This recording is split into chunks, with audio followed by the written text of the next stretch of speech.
Math. The word itself, it can cause so many different reactions from students, but most of the time it's fear, but it doesn't have to be. This is Brad Butler. He's from Mathnasium and he's here to show us how they are making math fun for students. Great to see you. So what is Mathnasium?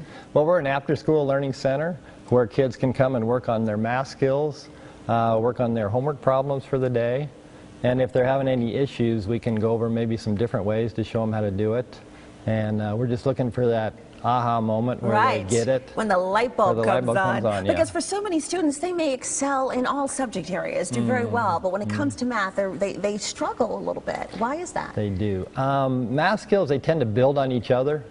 So, for example, if a 7th grader comes to me and he's struggling with fractions, when we give them an assessment and test them, we'll find that usually back in 6th grade, 5th grade, 4th grade, they were having some issues. And so when we build them a learning plan and we go back and fill in some of those gaps, then we find that now their confidence goes up and they have a better chance of succeeding at the higher level. And so how do you build that learning plan? Do you do an assessment with the students? We do the assessment. We find out from there what they missed, what they need to work on. And so each kid gets a personal learning plan based on their needs and their goals. Right, and you don't only just do homework, you bring in different learning skills, and you've brought an example. Exactly. I've been sweating since Brad got here because he told me he's going to put me to the test. Okay, here we go. Right, here so we this go. would be, so I'm coming in, I would be a student. You're a new first-time student. I'm going to assess some of your skills. Oh, geez. And yeah, I sprung this on her, so you did. We're going to start easy. I'm going to ask you, what's that number right there? 1. Yay, you got one right. Yay! 100%. Can we be finished now, Brad? So, no, we're not. Okay.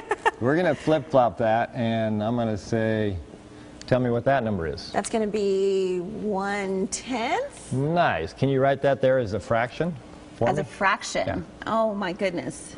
Nice, 1/10. Good. Oh, all right. I really am sweating. I'm not kidding you. That to people. Okay. All right, let's add one more number. Let's add a 5 to it. Okay. Could you write that as a fraction? So that would be...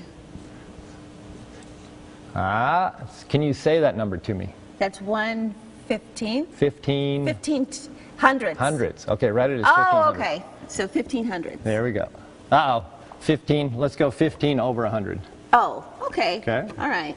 15 over 100. 15 over 100ths. Now, can you write that for me as a percent? 1500. Oh my gosh, you're killing me. Okay, so that would be... Percent means out of 100. Out of 100, so 15 out of 100 would be, I don't know, help 15. me. I'm looking for help. 15%? You got it, yay. All right, let's work backwards real quick. I think we have enough time. We have about 30 seconds. Let's take the number 2/5. Okay. Could you write that as a percent? As a percent, so that would be 25%? All right, so let's back up. If we had to write this as how many out of 100, 5 goes into 100 how many times? It goes into 100, I don't know. 20? You're making me nervous, 20. Okay, so we're going to multiply that 20 by 2, and that'll give us 40 out of 100. Right. Which then translates into 40%. 40%. So quickly, change that to a 40. Clearly, sign me up for Mathnasium. I need to take the class, and maybe your students do too. I just completely humiliated myself, which is for a good cause. It's for a good cause. If your child needs some math help, or maybe you need some math help, mention Sonoran Living Live, and you can get an assessment and 2 sessions for $59. There are 12 Valley locations, so you have no excuse. Go to mathnasium.com to find the one nearest you.